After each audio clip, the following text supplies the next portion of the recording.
Screen दिसते का सर्वांना?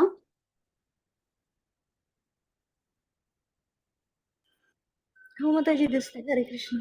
दिसते ना, चालेल. चला आपण आता चालू करूया. प्रथम मी मंगलाचरण म्हणते. हरे कृष्ण. ओम अज्ञानतिमिरान्धस्य ज्ञानाञ्जनशलाकया चक्षुरुन्मीलितं येन तस्मै श्रीगुरवे नमः. श्रीचैतन्यमनोभीष्टं स्थापितं येन भूतले स्वयं रूप गदामह्यं ददाति स्वपदान्तिकम्. नम ॐ विष्णुपादाय कृष्णपृष्ठाय भूतले श्रीमते भक्ति वेदान्त स्वामिन् इति नामिने. नमस्ते सारस्वते देवे गौरवाणी प्रचारिणे निर्विशेष शून्यवादी पाश्चातदेशतारिणे. हे कृष्णा करुणा सिन्धु दीनबन्धु जगत्पते गोपेश गोपिकान्त राधाकान्त नमोऽस्तु ते. तप्त काञ्चन गौराङ्गी राधे वृन्दावनेश्वरी वृषभानुसुते देवी प्रणमामि हरिप्रिये. जय श्रीकृष्ण चैतन्य प्रभु नित्यानन्द श्री अद्वैत गदाधर श्रीवासादि गौर भक्तवृंद. हरे कृष्ण कृष्ण कृष्ण हरे हरे, हरे राम राम राम हरे हरे.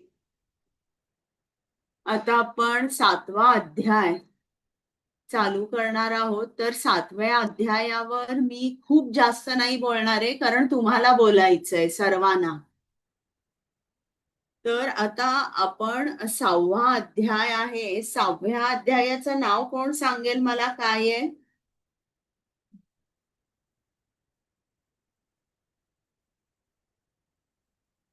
भक्तिमय सेवा करण्याचा मार्ग.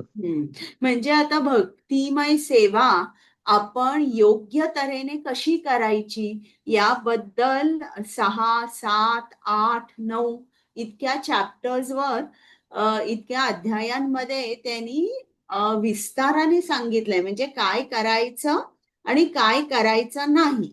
आता 6व्या अध्यायात आपण बघितलं की 64 आयटम्स आहेत, 64 आयटम्स ऑफ डिवोशनल सर्व्हिस. तर मग हे या ज्या 64 गोष्टी आहेत त्यापैकी ज्या 10 आहेत त्या म्हणजे प्रवृत्ती, म्हणजे ज्या गोष्टी आपण स्वीकारायच्या, ज्या करायच्या, आणि 10 म्हणजे निवृत्ती, ज्या आपण ज्या अशा काही गोष्टी आहेत की ज्या गोष्टींचा आपण त्याग केल्यावर आपल्या साधनेचा मार्ग किंवा भक्ती मार्ग मोकळा होतो. आणि मग उरलेले 44 आयटम्स आहेत भक्तिमय सेवेचे. तर आता इतकं आपलं झालं आणि शेवटी आपल्याला शिल प्रभुपादांनी सांगितलं की सगळ्यात शक्तिशाली हे 5 गोष्टी आहेत की या अतिशय शक्तिशाली आहेत आणि ज्या आपण केल्याच पाहिजे. तर तुम्हाला त्यापैकी काही आठवतात का?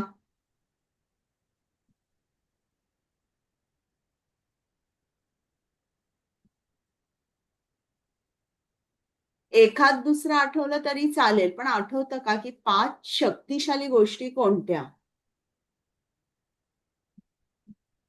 भगवत नामाचा जप केला पाहिजे. बरोबर. आणि आठवतंय कोणाला?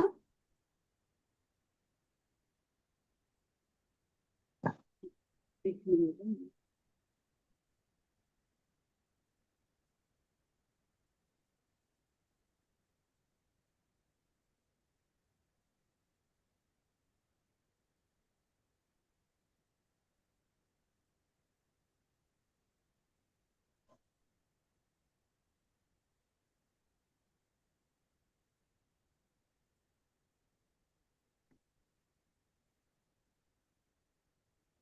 श्रद्धापूर्वक गुरुची सेवा केली पाहिजे.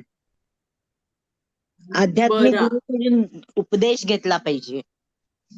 बरं. आणि प्रगत भक्तांचा संग केला पाहिजे. बरोबर. आणि हे बघा मी इकडे लिहिलेलं आहे म्हणजे आता या 5 गोष्टी अतिशय महत्वाच्या आहेत. हे म्हणजे आपल्याला अर्च विग्रहांची पूजा केली पाहिजे. मग रोज नित्य नियमित श्रीमद भागवतमचं श्रवण केलं पाहिजे.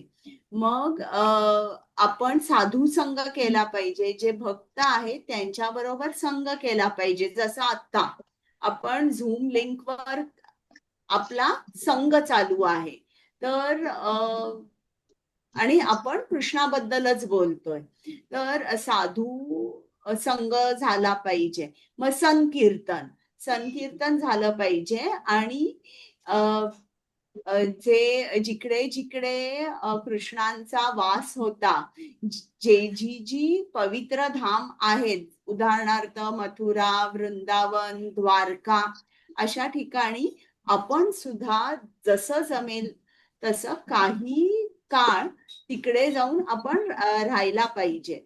पण हे जे मी शेवटचं आहे ते तुम्हाला सांगितलं की प्रत्येकाला आपलं घर सोडून धामवास करणं अवघड पडतं. म्हणून आपल्याला काय करता येतं की आपली जी चेतना आहे ती चेतना आपण जेव्हा कृष्ण भावना भावित करतो तेव्हा जिकडे आपण असतो तेच वृंदावन होतं. तर या 5 गोष्टी अतिशय शक्तिशाली आहेत.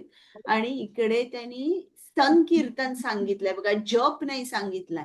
तर संकीर्तन म्हणजे की आता कलियुगामध्ये आपल्याला चैतन्य महाप्रभूंनी सांगितलंय की जो युग धर्म आहे तो म्हणजे काय की जप करणं हे बरोबर आहे, पण संकीर्तन केलं पाहिजे. जेव्हा केव्हा आपल्याला एखादी संधी मिळते संकीर्तनाची, मग ती मंदिरात असो किंवा तुम्ही घरी काही भक्तांना जर बोलवलं आणि संकीर्तन केलं, तर संकीर्तन हे कधीच चुकवायचं नाही. जिकडे एकत्र आपण येतो आणि नाम घेतो हे कधीच चुकवायचं नाही, कारण तो या कलियुगातला युगधर्म आहे.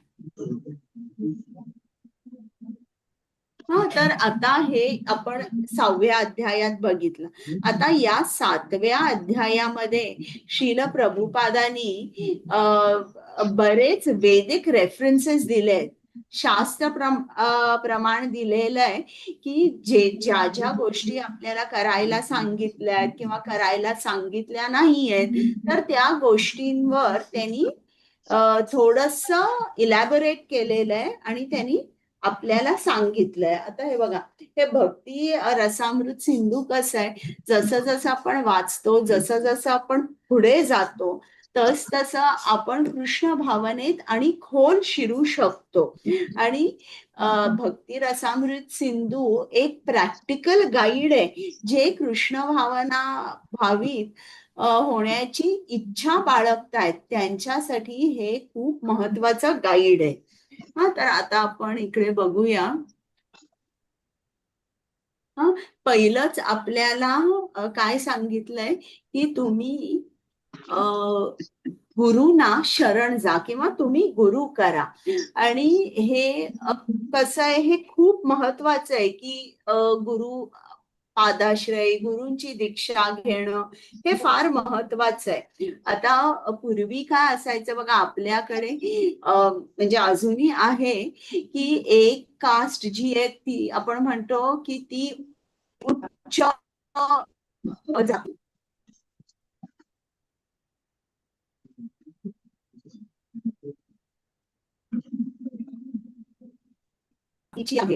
मी जरासा व्हिडिओ बंद करते.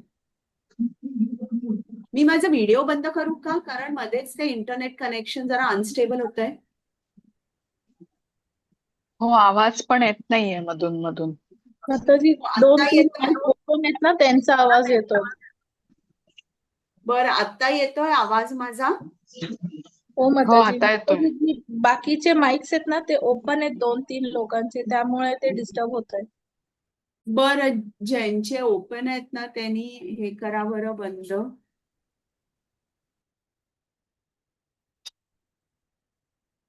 चालेल. तर आपल्याला गुरूंची दीक्षा घेतली पाहिजे, त्यांचा आश्रय घेतला पाहिजे आणि ते सांगतात त्या मार्गावर आपण चाललो पाहिजे.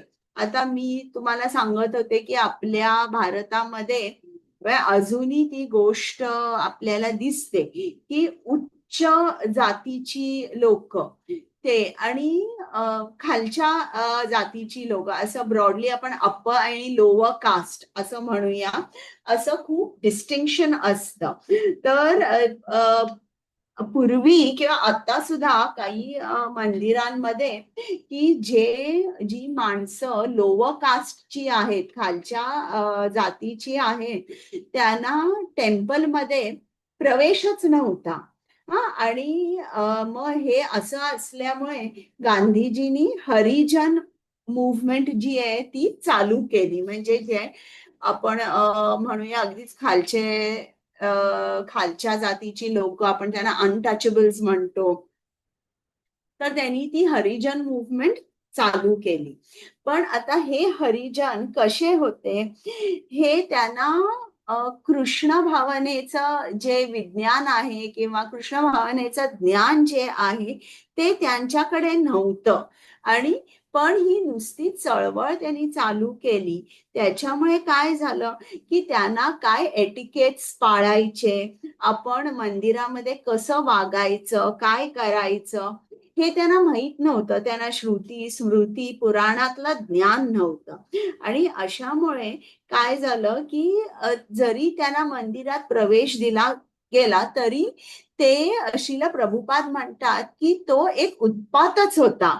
की एखाद्या माणसाला समजा जर कृष्ण भावनेमध्ये ट्रेनिंग दिलेलं नाहीये आणि समजा जर त्याला सांगितलं तू जा, तू पूजा कर, तू खालच्या जातीचा आहेस तरी चालेल, पण तू सगळं हे कर, पूजा कर, तर तो व्यवस्थित करू शकेल का, सांगा बरं मला.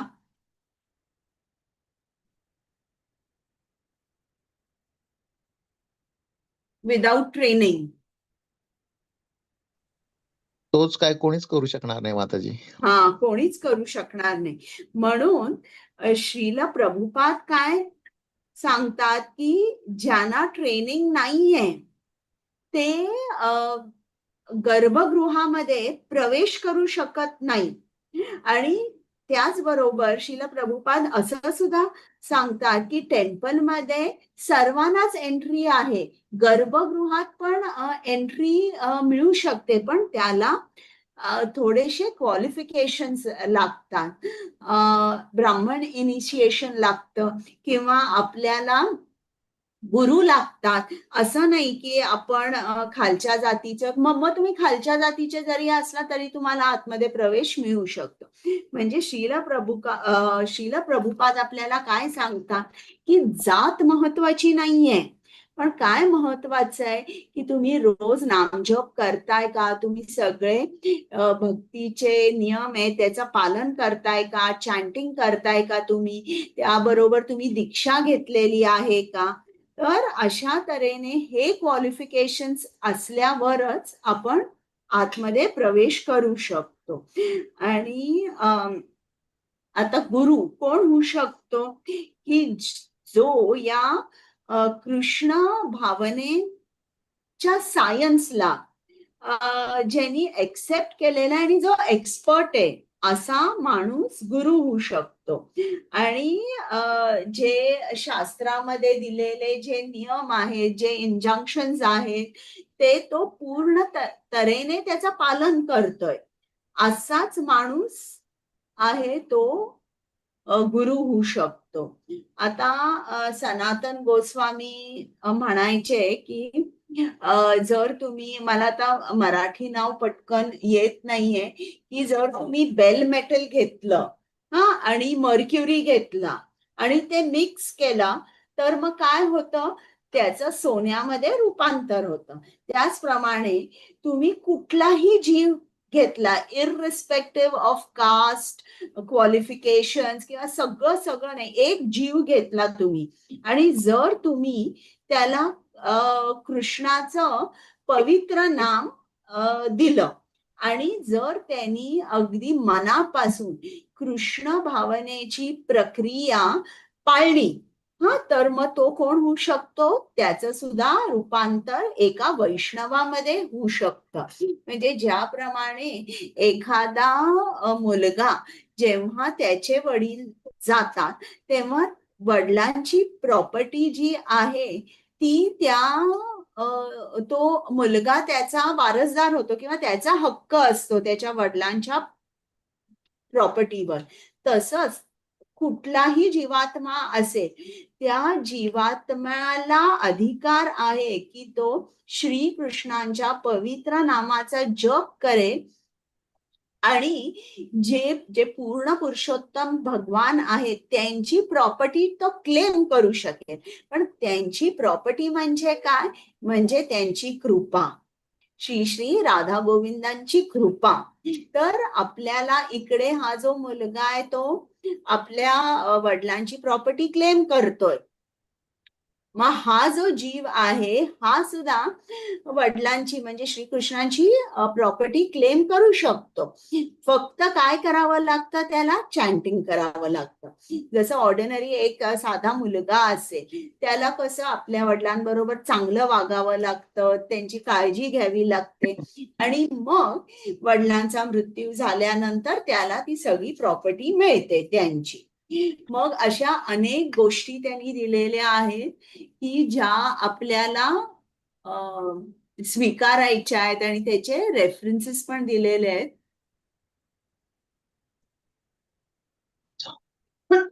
हे आपण आज हा धडा वाचूया. मग इकडे त्यांनी दिलंय की जो गुरु असतो तो कोण असतो, तो उत्तम अधिकारी असतो. तुम्हाला 3 अधिकारी माहिती आहेत की उत्तम अधिकारी, मध्यम अधिकारी आणि कनिष्ठ अधिकारी, आणि त्यांचे गुण सुद्धा तुम्हाला माहिती आहेत. तर हे आपण उपदेशामृतात डिटेलमध्ये बघितलेलं आहे. तर जो स्पिरिच्युअल मास्टर, जो आध्यात्मिक गुरु आहे तो कसा ओळखायचा, तर जे 6 तऱ्हेचे जे सेन्स एन्जॉयमेंट आहे किंवा 6 तऱ्हेचे जे वेग आहेत त्या वेगांना जो कंट्रोल करतो तोच आध्यात्मिक गुरु होऊ शकतो. ते 6 वेग कोणते आहेत सांगू शकाल एखाद दुसरा? जिव्हा, हरे कृष्ण. हा, वाचो वेगम मनसा क्रोध वेगम जिव्हा वेगम उतर उपस्थ वेगम. बरोबर. आणि पुढे एतान वेगान यो विषये धीरः बरोबर. सर्वामपीमां पृथ्वीं स शिष्यात. बरोबर. तर इकडे असाच जो गुरु आहे तो असा जो माणूस आहे तोच गुरु होऊ शकतो. तर हे जे 6 वेग आहेत, या 6 जे वेग आहेत, जिव्हा, उदर आणि सगळे जे इतर वेग आहेत, त्या वेगांवर ज्या माणसाचा पूर्ण कंट्रोल असतो तोच उत्तम अधिकारी बनतो किंवा तोच गुरु होऊ शकतो. आता मग आपल्याला हे सांगितलंय पुढे जाऊन की तुम्ही एकादशी ही केली पाहिजे. एकादशी जेव्हा आपण करतो तर एकादशीचा गोल काय पाहिजे, की आपल्याला काय फक्त उपवासाचे पदार्थ खायचे आहेत, की आपल्याला दिवसभर आज पूर्ण विश्रांती घ्यायची आहे, की मी उपास करते मग मी इकडे टेम्पलला जाणार नाही, इकडे नाही, तसं नाही. तर एकादशीचा उद्देश काय पाहिजे, की मी सतत त्या दिवशी कृष्णाचं स्मरण झालं पाहिजे माझ्या हातून. तर त्याप्रमाणे आपण लक्षात ठेवलं पाहिजे की एकादशीच्या दिवशी आपण आपलं चॅन्टिंग वाढवलं पाहिजे. आता एक ब्रह्मचारी असतो आणि हा ब्रह्मचारी जो असतो त्याचं छान असं आयुष्य असतं, तो खूप खूप पावन आयुष्य असतं, पवित्र असतं आपण म्हणूया.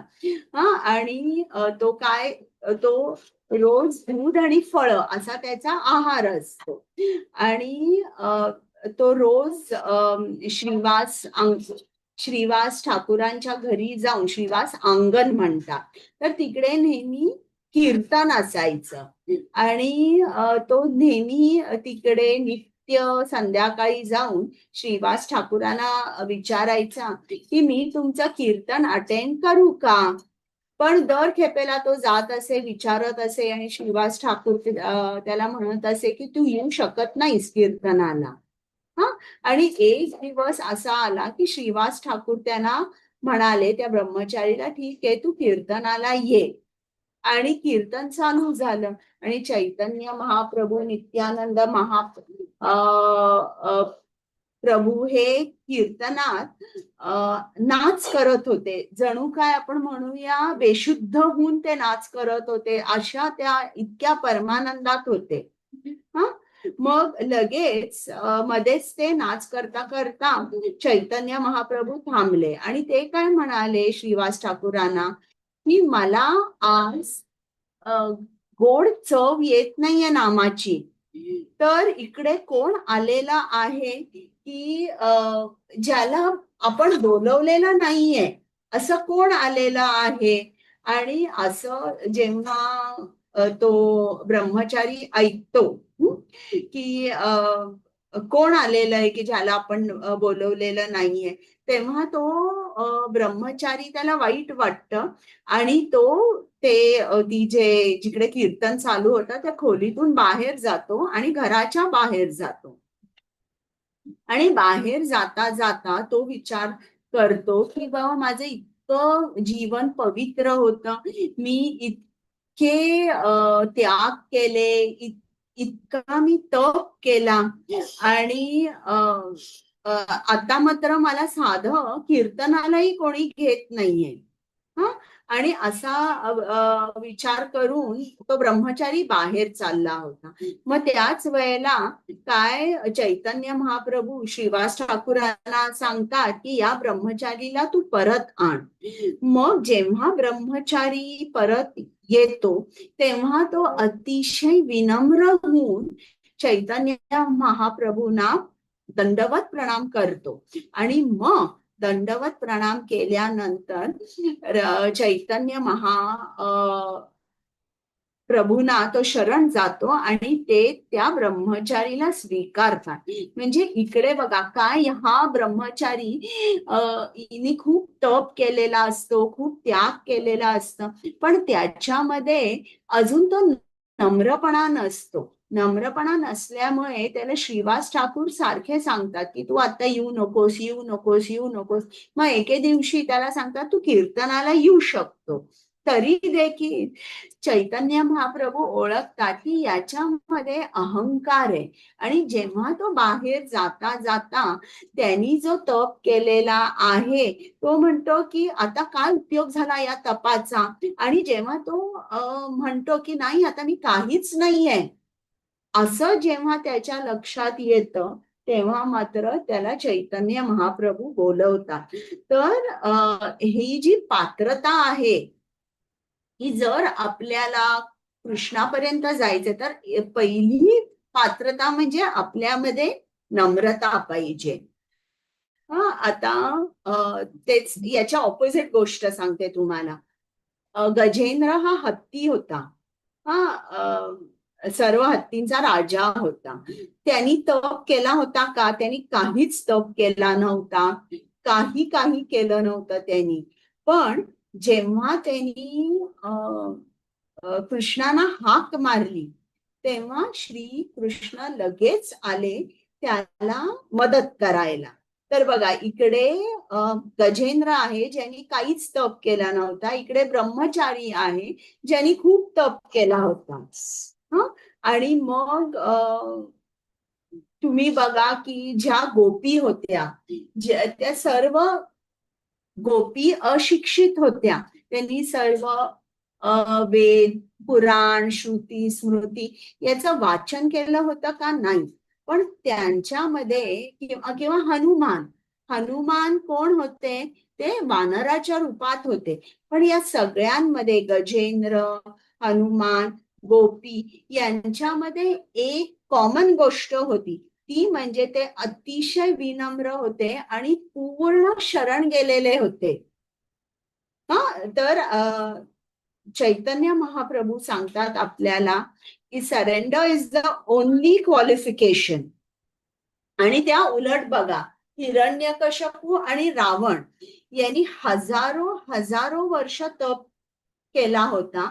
हजारो वर्ष तप करून सुद्धा श्री कृष्णाने त्या दोघांचाही वध केला.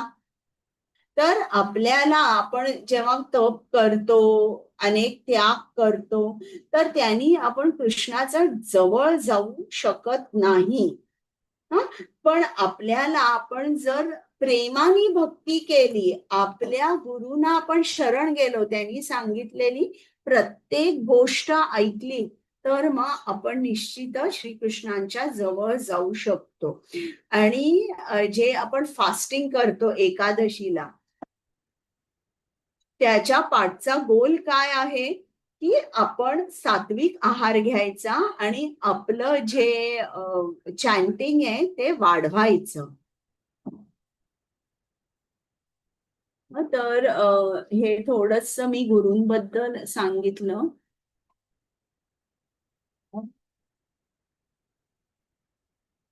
आणि आपला ऍटिट्यूड कसा पाहिजे जेव्हा आपण गुरूंकडे जातो, म्हणजे गुरुना आपण आनंद दिला पाहिजे. आपण जी भक्ती सेवा करतो त्या सेवेनी गुरुंना आनंद झाला पाहिजे.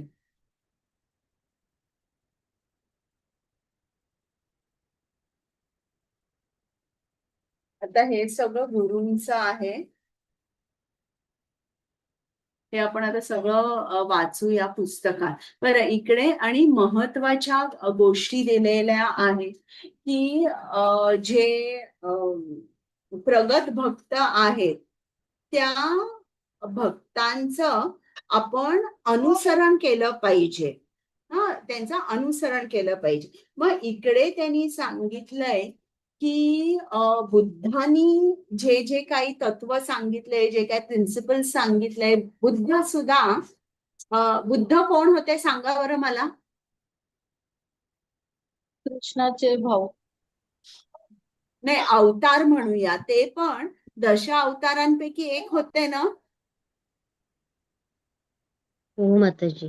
हा, बुद्ध तर ते अवतार सुद्धा, होते. ते तर अवतार होते. मग आपण बुद्धांचं जे त्यांनी प्रिन्सिपल्स दिली आहेत, जी तत्व दिली आहेत, तर ती आपण ऍक्सेप्ट नाही करायची. मग त्याचं कारण आपल्याला श्रील प्रभुपादांनी सांगितलेलं आहे की काय झालं होतं की जेव्हा कृष्ण त्यांची लीला संपवून गोलोक वृंदावनात गेले, तेव्हा काय झालं की इकडे जी लोक होती, वेदांमध्ये जे जे काही दिलं आहे त्याचं चुकीचं इंटरप्रिटेशन त्यांनी केलं. म्हणजे उदाहरणार्थ वेदांमध्ये सांगितलेलं आहे की तुम्ही नॉनव्हेज खाऊ शकता. काही काही लोक अशी असतात की ती अतिशय खूप तमोगुणात असतात, पण तो तमोगुण कंट्रोल करण्यासाठी वेदांमध्ये सांगितलेलं आहे की तुम्ही नॉनव्हेज खाऊ शकता, पण ते खाण्याच्या अगोदर तुम्ही त्या प्राण्याला बळी द्या आणि तो जो प्रसाद त्याचा तयार, तेही बळी देवी समोर द्या आणि मग तो जो प्रसाद तयार होईल तो देवीला अर्पण करा आणि मग तुम्ही तो सगळा खा. आणि हे सुद्धा त्यांनी महिन्यातला एक दिवस दिलेला आहे, मला आता आठवत नाही कुठला दिवस आहे तो, त्या दिवशी तुम्ही बळी देऊ शकता. बरं, बळी देण्याची प्रोसेस काय आहे की जो तिकडे पंडित असतो, तो जो माणूस त्या प्राण्याची हत्या करतो, त्यांनी एक मंत्र म्हणायचा असतो त्या प्राण्याच्या कानात. कुठला मंत्र म्हणायचा असतो की हरे कृष्ण आज माताजी. हरे कृष्ण. मामसत म्हणतात. काय म्हंटल? मामसत. असा आहे का मंत्र? हो. याचा अर्थ बरं. असा आहे की मी आता तुझा बळी देतोय, पुढच्या वेळा तू माझा बरोबर. बळी दे. बरोबर. मी या जन्मात तुझा बळी घेतोय, पुढच्या जन्मात तू माझा बळी घे, असा मंत्र म्हणून मग त्या प्राण्याला आपण मारायचं. हा, तर असे त्यांनी वेदांमध्ये डिटेलमध्ये दिलेलं आहे की जर तुम्हाला नॉनव्हेज खायचं असेल तर प्रोसिजर काय आहे. आता हे झाल्यानंतर लोकांनी त्यातले थोडेसे म्हणजे वेदांचं मिस रिप्रेझेंटेशन झालं किंवा मिस इंटरप्रिटेशन झालं आणि लोक काय नाही, वेदांमध्येच दिलेलं आहे ना की तुम्ही नॉनव्हेज खाऊ शकता. त्याच्यामुळे त्यांनी काय केलं, अगदी प्राण्यांना वाटते तसे इनडिस्क्रिमिनेटली प्राण्यांना मारू लागले. हा, आणि मांस भक्षण करू लागले. तर असं आता दिल्यामुळे जवळजवळ अगदी प्रत्येक गल्लीत स्लॉटर हाऊसेस होते. आणि हे जेव्हा सगळं श्रीकृष्णाने बघितलं की किती चुकीचं चाललंय, आता जो अतिशय तमोगुणात आहे त्याला तुम्ही डायरेक्टली सत्वगुणात आणू शकता का? अवघड आहे तसं. की जेव्हा लोकांनी वेदांचं मिसरिप्रेझेंटेशन केलं, मिस इंटरप्रिटेशन केलं, तेव्हा अशा लोकांना तुम्ही काय शिकवाल? मग ते शिकवण्यासाठी श्री कृष्णानी बुद्धाचा अवतार घेतला आणि त्या लोकांना, त्या अगदी अतिशय तमोगुणी लोकांना त्यांनी सांगितलं की हे जे वेद आहेत, वेद नाहीच आहेत, की हे सगळं चुकीचं आहे. वेदच नाहीयेत, वेदांमधलं तुम्ही काहीही पाळायचं नाहीये. मी सांगतो ते तुम्ही पाळायचंय. आणि मग बुद्धांनी त्यांना अहिंसा शिकवली. म्हणजे आता जे प्राण्यांना मारत होते, कमीत कमी त्याच्या वरच्या पायरीवर त्यांना आणलं अहिंसा, की तुम्ही कोणालाच मारायचं नाही. हा, आणि त्यांनी वेद, पुराण, श्रुती, स्मृती हे पूर्ण रिजेक्ट केलं. ते पूर्ण रिजेक्ट केल्यामुळे एका तऱ्हेने म्हटलेलं आहे की बुद्ध सुद्धा सोसायटीमध्ये उत्पात होते. म्हणजे त्यांनी या सगळ्या गोष्टी वेदांना रिजेक्ट केलं म्हणून. पण खरं म्हटलं तर ते कशाला आले होते की लोकांना जे फॉल्स इंटरप्रिटेशन होतं वेदांचं, त्याच्यापासून दूर घेऊन जाण्यासाठी ते आले होते. आणि ते त्याच्यामध्ये त्यांना यश मिळालं. आणि मग असं झाल्यानंतर बुद्धांना त्याच्यामध्ये यश मिळाल्यानंतर त्याच्यानंतर जो अवतार होता तो शंकरांचा होता, शंकराचार्य म्हणून. आता बुद्धांनी जे सांगितलं होतं की वेद नाहीयेत आणि अहिंसा जी आहे ती तुम्हाला पाळायची, मी सांगतो त्याप्रमाणे तुम्ही पालन केलं पाहिजे. तुम्ही या प्राण्याची निर्मिती केली आहे का? नाही. मग तुम्हाला या प्राण्याला मारायचा सुद्धा हक्क नाहीये. मग त्याच्यानंतर शंकराचार्य आले आणि याच लोकांना ते पुढे घेऊन गेले. त्यांनी काय सांगितलं की जो देव आहे तो निराकार आहे. पण त्यांना माहित होतं काय की ते आपलं भज गोविंदम आहे ना, भज गोविंदम भज गोविंदम मूढमते. तर त्यांनी अनेक कविता रचल्या ज्यावर त्यांनी श्रीकृष्णांची स्तुती केलेली आहे. परंतु आता ही जी लोक आली ती एका लेवलला आली, अहिंसेपर्यंत आली. आता तिकडनं त्यांना पुढे कसं घेऊन जायचं? तर त्यांना सांगितलं की देव निराकार आहे. म्हणजे निराकार वादी हे जे तत्व आहे हे शंकराचार्यांनी आणलं. आणि मग त्याच्यानंतर पुढे जे कोण आले ते म्हणजे चैतन्य महाप्रभू. मग त्यांनी सांगितलं देव निराकार नाहीये, तोही आपल्यासारखा. म्हणजे स्टेप बाय स्टेप असं करून ते लोकांना किंवा जे वेद आहेत त्यांचं जे मिस इंटरप्रिटेशन होतं त्याच्यापासून ते त्यांना नामापर्यंत चैतन्य महाप्रभूंनी आणलं. तर असं हे जे बुद्ध आहे त्यांची जी फिलॉसॉफी आहे, त्यांचं जे तत्वज्ञान आहे ते आपण पाळत नाही, ते पूर्णपणे रिजेक्ट केलेलं आहे. कारण बुद्धांनी वेद, श्रुती, स्मृती, पुराण हे त्यांनी सांगितलं की हे सर्व चुकीचं आहे, इट डज नॉट एक्झिस्ट, आणि मी जे सांगता ती फिलॉसॉफी तुम्ही पाळा. तर हे एक त्यांनी सांगितलेलं आहे.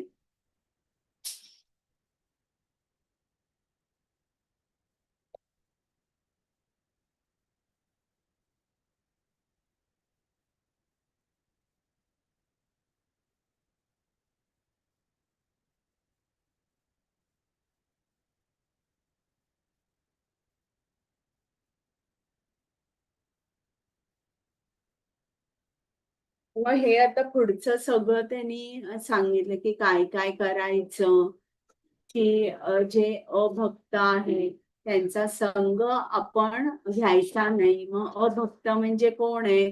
3 प्रकारचे अभक्त आहेत. एक म्हणजे ज्यांचा अजिबात कृष्णावर विश्वास नाहीये. अभक्त म्हणजे शिला प्रभुपादांनी असं पण सांगितलंय की जे देवी देवतांचे उपासक आहेत ते सुद्धा अभक्तच आहे, आणि जे मायावादी आहेत ते सुद्धा.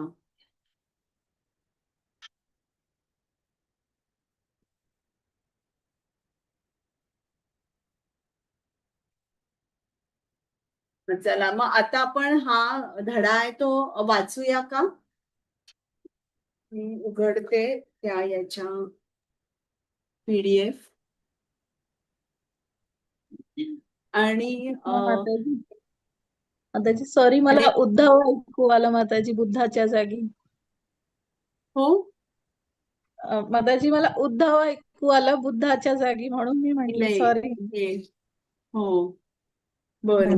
तर आता ऐकू येतोय का माझा आवाज? हो येतो मग. हो येतोय ना 7 व्यवस्थित? नंबर. आणि 1-2 गोष्टी त्यांनी सांगितल्या जे 15 आणि 16 मध्ये आहेत. आता प्रत्येक पॉइंट मी घेत नाही कारण बरेचसे आपले तसे भगवद्गीतामध्ये झालेले आहेत. त्यांनी काय सांगितलंय की तुमच्या डिलिंग्स मध्ये जे काय फायनान्शियल असेल, जे काही तुमचे डिलिंग्स असतील, व्यवहार असेल, त्याच्यामध्ये सरळपणा हवा. कुठल्याही फायनान्शियल ट्रान्झॅक्शन मध्ये हवा, पण एरवी सुद्धा कुठल्याही नातेसंबंधामध्ये तुमच्या मध्ये सरळपणा हवा.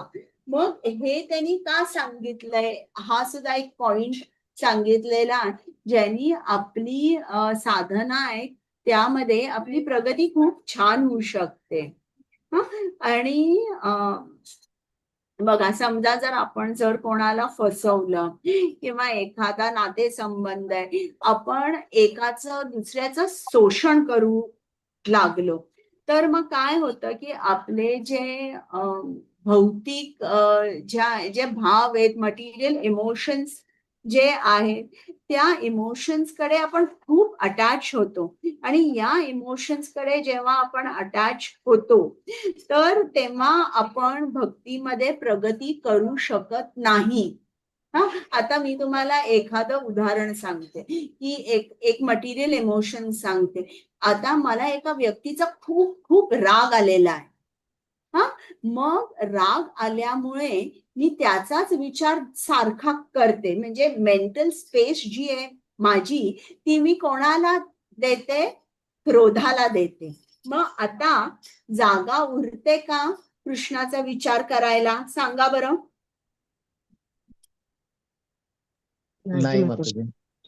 नाही. आता एखाद्या माणसाला फायनान्शियल ट्रान्झॅक्शन मध्ये मी फसवलं आणि माझ्याकडे खूप पैसा आल्यावर मी कृष्णाचा विचार करू शकते का? की मी असा विचार करेन की या पैशाचा मी काय करू, किंवा मी पकडले गेले तर मी काय करू? कुठला विचार येईल माझ्या मनामध्ये मी कोणाला फसवलं तर? पकडण्याचाच विचार येईल फक्त.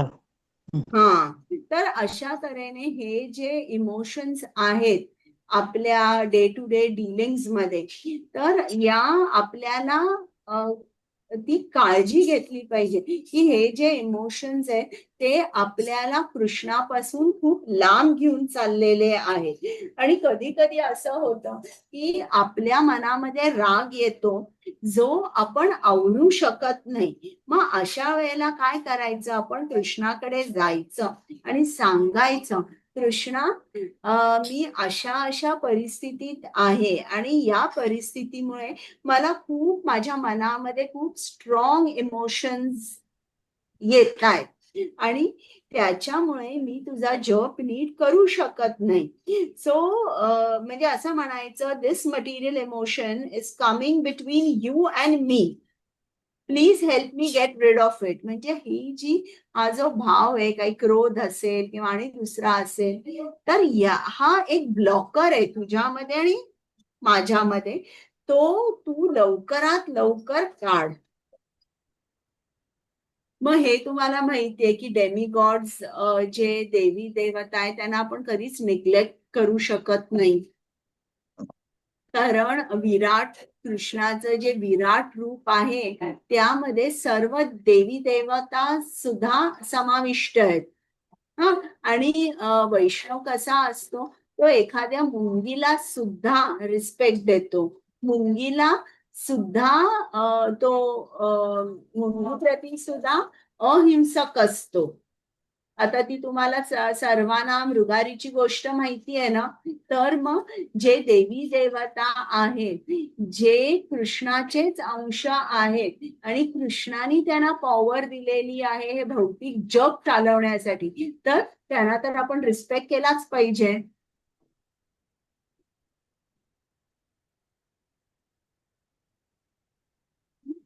आता दुसरं हे करते, आपलं शेअर करते.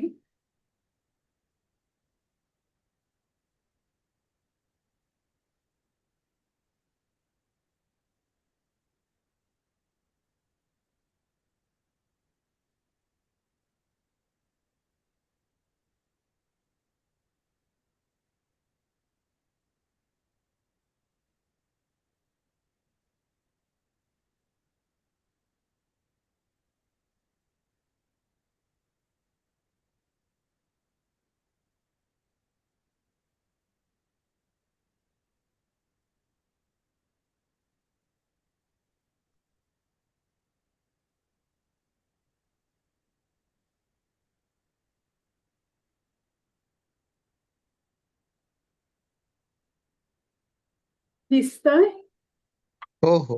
स्त्री? बरं. हो, आता दिसतोय. मला तुम्ही पहिल्यांदा सांगा की आता तुम्ही प्रत्येक जण एक एक टॉपिक बोलणार आहात. तर मला प्रत्येक जण सांगाल का तुम्ही कुठला कुठला टॉपिक बोलताय?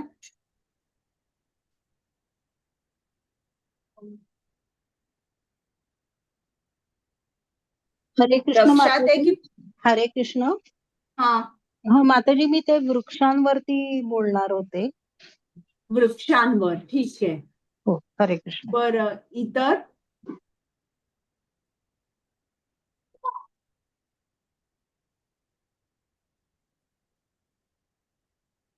इतरांना लक्षात आहे की मी आता परत सांगू?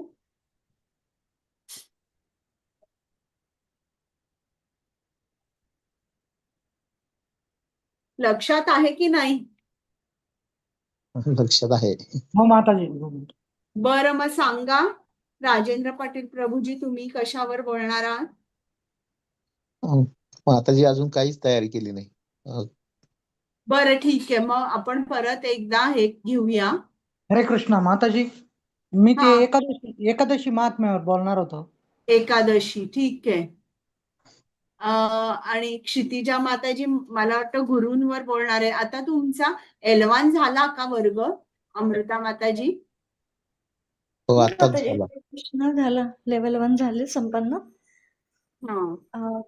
कधी, आणि सॉरी माझं ना ते नेट गेलं होतं आत्ता, त्यामुळे काय मध्येच ब्रेक झाला बघा. कधी बोलायचं आपल्याला आणि विषय? तर बोलायचं आहे तुम्हाला. आता मी तुम्हालाच विचारते की तुम्हाला किती दिवस पाहिजेत?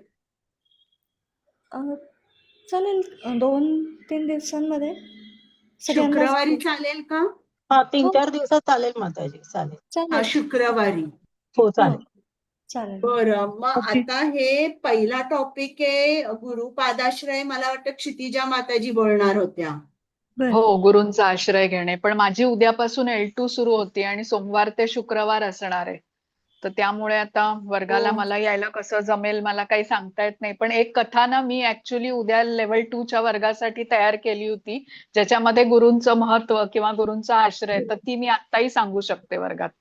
नाही, आत्ता नको. मग आपण रविवारी घेऊया का क्लास? शनिवारी हो, मी पुढच्या रविवारी पुढे चालेल. चालेल सर्वांना पुढचा हो, रविवार हो चालेल? चालेल चालेल हो तुम्हाला बरं, चालेल. मग पवित्र स्थळी निवास करणे कोणी घेतला होता?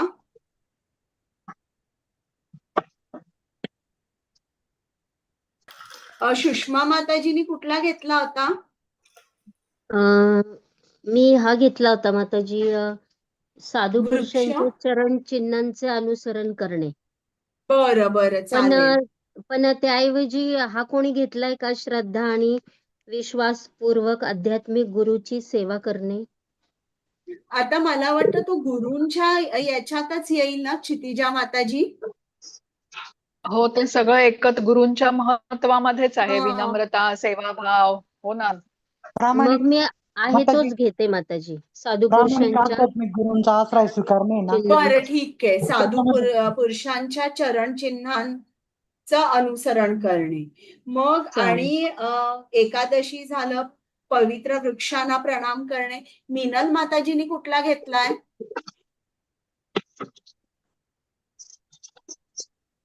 हरे कृष्ण माताजी, हा, बोला. एकादशी विषयावर बोलू का आता मी, कारण पुढच्या रविवारी परत 3 ते मला तुमचा 5 आवाज आहे. येत नाहीये नीट, ब्रेक होतोय. आवाज ब्रेक होत आहे मी घेतला होता. हरे कृष्ण हा माताजी. हा, बोला. भगवान श्रीकृष्णांच्या संतुष्टीकरता कोणतीही भौतिक वस्तू त्यागण्यास तयार असणे. हा, ठीक आहे ठीक आहे. जे भौतिक श्रीकृष्णांच्या भक्तिमय वस्तूंचा. सेवेमध्ये रत असतो त्यावेळेला आपल्याला खरं तर इच्छा होत नाही, पण तरी ते सोडलं पाहिजे. बरोबर. नंबर 6. हा, ठीक आहे. आणि मी एखाद्या वृक्षाबद्दलही बोलू शकते, पवित्र बरं, चालेल वृक्षांच्या ना, बोला. पूजनाबद्दल. हम्म. कारण वृक्ष माताजी तसे मला बऱ्यापैकी बरेच आहेत. बरेच झालेत आपले आता. नाही, वृक्ष बरेच आहेत, तर त्यातल्या एखाद्या वृक्षाबद्दल बोलू शकते. हा, म्हणजे इकडे जे वृक्ष दिलेले आहेत ना, त्यांनी पवित्र वृक्ष, त्यात मी सांगते, मला वाटतं तुळस आणि स्कंद आवळा. पुराणात तुळस, पण हो. वृक्षांबद्दल सायली माताजी हो. बोलणार आहात. हो हो आहे. मी औदुंबराबद्दल बोलू शकते. आवळा बरं, आणि चालेल चालेल चालेल. बरं. औदुंबर, हरे बेल. कृष्णा माताजी, आवाज येतोय का माझा? हो हो, येतोय ना. हो हो चालेल. एकादशीवर आज एकादशी, मग मी बोलू का 5 मिनिटं? कारण नंतर आहे ना परत माझा हा, मग भक्तिशास्त्री. आता बोलू शकता 5 मिनिटं. हो, भक्तिशास्त्री क्लास आहे माझा पुढच्या रविवारी. बरं, बोला. हा हा, हरे कृष्णा. आज एकादश आहे, तर आपण उपवास का करा? तर उपवास या शब्दाचा अर्थ असा आहे की जवळ राहणे. म्हणजे आपल्याला जर भगवंताजवळ राहायचे असेल तर उपवास करणे आवश्यक आहे.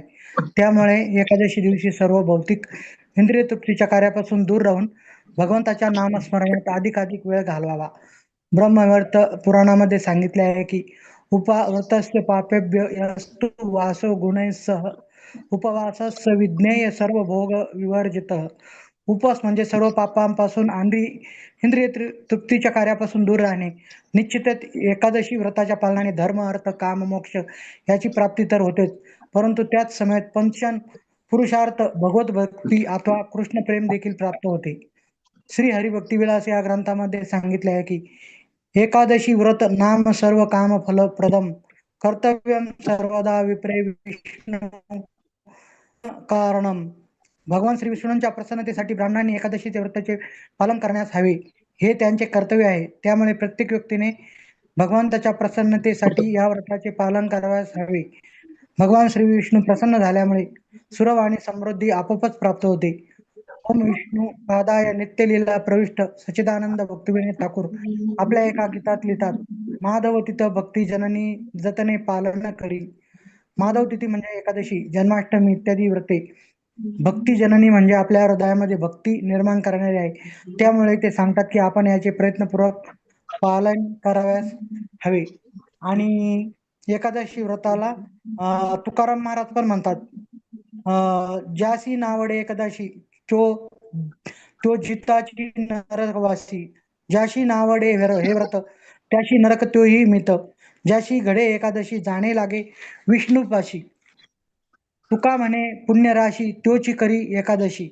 म्हणजे ज्याचे पूर्व संचित चांगले आहे आणि तेच एकादशी करू शकतो.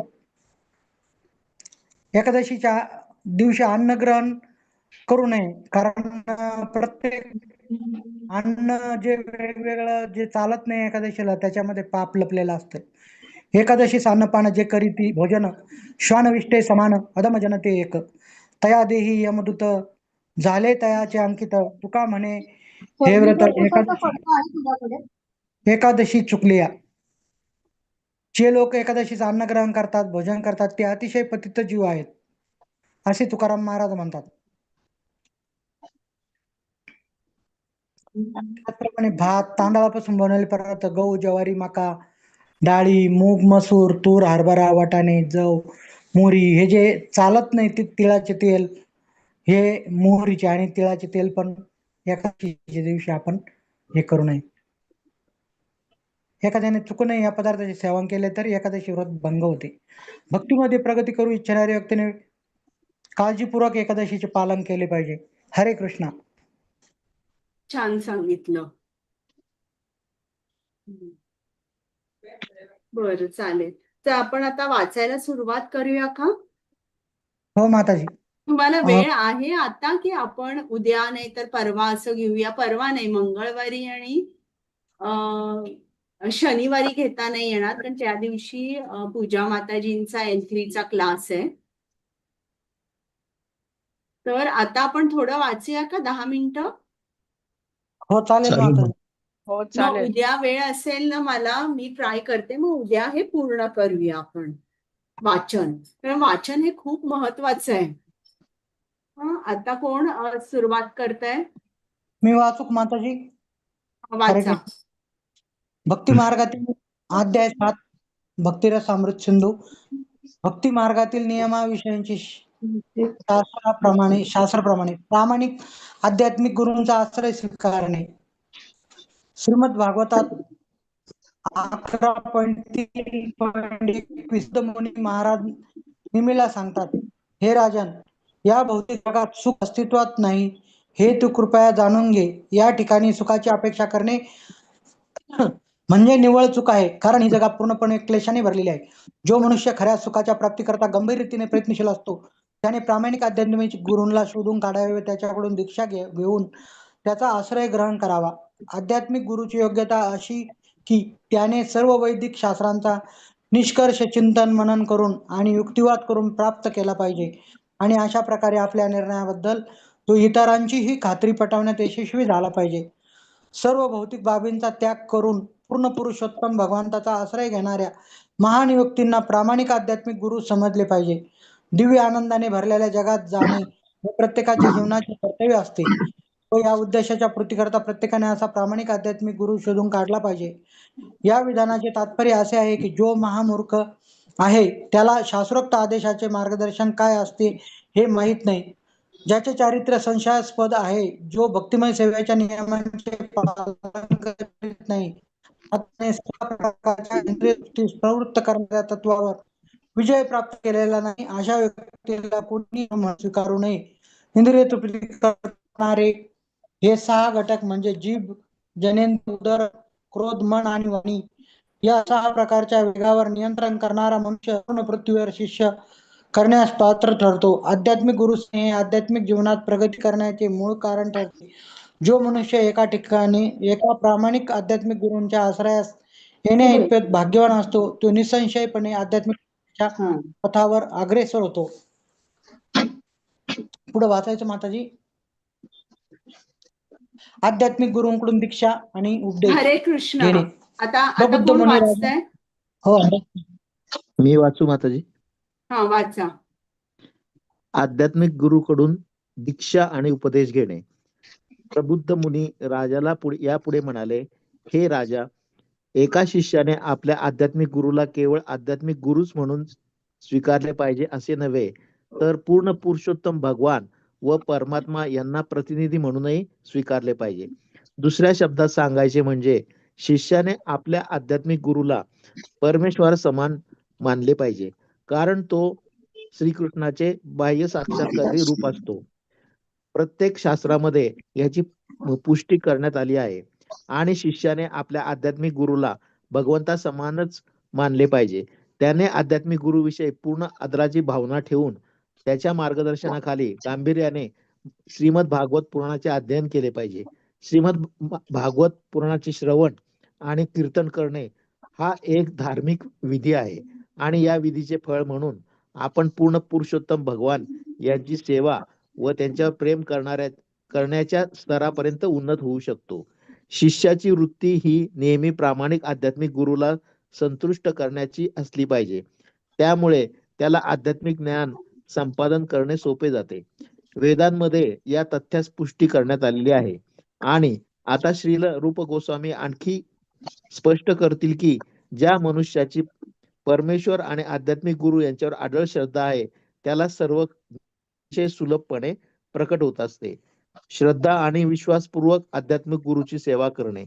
आध्यात्मिक गुरुकडून दीक्षा घेण्याविषयी श्रीमद भागवताच्या 11.17.27 या श्लोकामध्ये भगवान श्रीकृष्ण असे म्हणतात, हे उद्धवा, आध्यात्मिक गुरुला केवळ माझा प्रतिनिधी म्हणूनच स्वीकारले पाहिजे असे नव्हे, तर मी स्वतः त्याच्या रूपात प्रकट झालो आहे हे प्रत्येकाने जाणले पाहिजे. आध्यात्मिक गुरुला कोणीही सामान्य मनुष्य समजू नये. ज्याप्रमाणे मनुष्य एखाद्या साधारण मनुष्याचा द्वेष करतो त्याप्रमाणे त्याने आध्यात्मिक गुरुचा कधीही द्वेष करू नये. त्याने आध्यात्मिक गुरुला सदैव पूर्ण पुरुषोत्तम भगवंताचा प्रतिनिधी या रूपात पाहिले पाहिजे आणि अशा आध्यात्मिक गुरुची सेवा केल्याने आपण समस्त देवी देवतांची सेवा करू शकतो. हरे कृष्ण. आता हरे आणि कृष्ण. कोणाला वाचायचंय? हरे कृष्ण. मी वाचू माताजी. हा वाचा. मग हे झाल्यावर आपण थांबूया. साधू पुरुषांच्या चरण चिन्हांचे अनुसरण करणे. श्रील प्रभुपाद की जय. हरे कृष्ण. श्रील प्रभुपाद की जय. साधू पुरुषांच्या चरण चिन्हांचे अनुसरण करणे.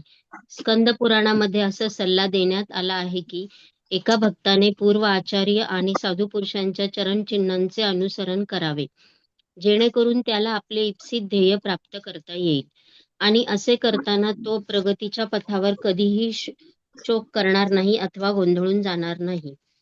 ब्रह्मयामल नावाच्या वैदिक शास्त्रामध्ये असे म्हटले आहे की जर एखाद्याने वैदिक शास्त्रांच्या अधिकार वाणीविना स्वतः एक महान भक्त असल्याचा दावा केला तर त्याची सर्व कार्य त्याला कधीही भक्तिमय सेवेत प्रगती करण्यासाठी उपयुक्त ठरत नाहीत. या उलट तो भक्तिमय सेवेच्या प्रामाणिक साधकांच्या प्रगतीत मात्र अनेक अडथळे निर्माण करील. वैदिक शास्त्रातील नियमांचे काटेकोरपणे पालन न करणाऱ्या लोकांना साधारणपणे सहजिया असे म्हटले जाते. सहजिया म्हणजे सर्व काही अतिशय सहजपणे प्राप्त होईल अशा संकल्पनेत असणारे, स्वनिर्मित कल्पनांच्या आधारावर भक्ती करणारे आणि वैदिक शास्त्रातील उपदेशांचे पालन न करणारे लोक होत. असे लोक भक्तिमय सेवेमध्ये केवळ उत्पातच निर्माण करीत असतात. या संबंधात भक्तिमय सेवेत नसणारे किंवा वैदिक शास्त्रांचा अनादर करणारे लोक आक्षेप घेऊ शकतात. बौद्धवाद हा अशा प्रकारच्या आक्षेपाचे उदाहरण आहे. भगवान बुद्ध यांचा एक अतिशय उच्चकुलीन क्षत्रिय राजाच्या घराण्यात जन्म झाला होता, परंतु त्यांचे तत्वज्ञान वैदिक निष्कर्षांना अनुसरून नसल्यामुळे त्या तत्वज्ञानाचा त्याग करण्यात आला. हिंदू सम्राट महाराज अशोक यांच्या आश्रयाखाली बौद्ध धर्म संपूर्ण भारतात आणि आसपासच्या देशांमध्ये पसरला. तथापि महान आचार्य शंकराचार्य यांच्या आविर्भावानंतर हे बौद्ध मत भारताच्या सीमांच्या पलीकडे निष्कासित करण्यात आले. वेदशास्त्रांचा अनादर करणारे बौद्ध धर्मी किंवा तत्सम इतर धर्मवादी कधी कधी असे म्हणतात की भगवान बुद्धांचे अनेक भक्त आहेत आणि त्यांनी भगवान बुद्धांची भक्तिमय सेवा केलेली आहे. त्यामुळे त्यांना भक्त म्हणणे आवश्यक आहे. याला प्रत्युत्तर म्हणून श्रील रूप गोस्वामी म्हणतात की बुद्धांच्या अनुयायांना भक्त म्हणून स्वीकारले जाऊ शकत नाही. जरी भगवान बुद्धांना श्रीकृष्णाचे एक अवतार म्हणून स्वीकारले जात असले तरीही अशा अवतारांच्या अनुयायांचे वैदिक ज्ञान अधिक प्रगत समजले जात नाही. वेदांचे अध्ययन करणे म्हणजे पूर्ण पुरुषोत्तम भगवान हे सर्वांचे प्रभू आहेत या निष्कर्षाप्रत पोहोचणे होय. त्यामुळे पूर्ण पुरुषोत्तम भगवंतांच्या सत्तेच्या किंवा प्रभुत्वाच्या विरुद्ध असणारे किंवा त्यांच्या सत्तेचा स्वीकार न करणारे कोणतेही धार्मिक मत नास्तिकवाद म्हणून ओळखले जाते. नास्तिकवाद म्हणजे वेदांचा अधिकार अमान्य करणे आणि सर्वसामान्यांच्या हितासाठी वैदिक शास्त्रे शिकविणाऱ्या आचार्यांचा अवमान करणे होय. भगवान बुद्धांना श्रीमद भागवतात श्रीकृष्णांचा एक अवतार म्हणून स्वीकारण्यात आले होते. परंतु त्याच श्रीमद भागवतात असेही म्हटले आहे की नास्तिकवादी लोकांना गोंधळून टाकण्यासाठी भगवान बुद्धांनी अवतार धारण केला होता. त्यामुळे त्यांचे तत्वज्ञान नास्तिकवादी लोकांना गोंधळून टाकण्यासाठी आहे व म्हणून ते स्वीकारणे योग्य नाही. जर एखाद्याने असा प्रश्न उपस्थित केला की श्रीकृष्णांनी का बरे नास्तिकवादी तत्वांचा प्रचार करावा, तर याचे उत्तर असे की पूर्ण पुरुषोत्तम भगवंतांची अशी इच्छा होती की वैदिक शास्त्रांच्या नावाखाली जी काही हिंसा चालवली जात होती ती पूर्णपणे बंद करण्यात यावी. हे तथाकथित धर्मवादी वेदांचे खोटे अर्थ लावून मांसभक्षणासारख्या हिंसक कृत्यांना उत्तेजन देत होते आणि म्हणून भगवान बुद्धांनी अवतार धारण करून अशा पतित लोकांना वेदांच्या खोट्या अर्थापासून दूर नेले. तसेच भगवान बुद्धांनी नास्तिक लोकांकरिता नास्तिकवादाचा उपदेश करण्याचे कारण असे की असे अनुयायी त्यांचे अनुगमन करतील व या युक्तीमुळे त्यांच्या हातून भगवान बुद्धांची किंवा श्रीकृष्णांची भक्तिमय सेवा घडू शकेल. हरे कृष्ण माताजी.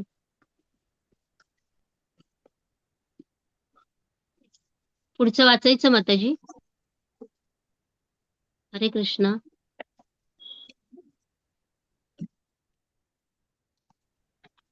हा हरे सॉरी. कृष्ण माताजी, पुढचं वाचायचं. हरे कृष्ण. नाही नको, आपण आता पुढच्या वेळेला बघूया. उद्या जर मला वेळ असेल तर उद्या घेईन, नाही तर बुधवारी घेईन. चालेल. हरे हा, कृष्ण. तुम्हाला काही प्रश्न आहेत का? हो माताजी, एक विषय घेऊ का हा की कोणत्याही जीवाला दुःख देऊ नये हा हा विषय? चालेल ना, घ्या. चालेल. हरे कृष्ण. कोणत्याही जीवाला दुःख देऊ नये. हरे कृष्ण माताजी. माताजी मला आठवतच नाही काय टॉपिक होता. बरं, मग तुम्हाला देऊया ना एक टॉपिक. पवित्र स्थळी निवास करणे ओके माताजी, चालेल. किंवा केवळ आवश्यक वस्तूंचा स्वीकार करणे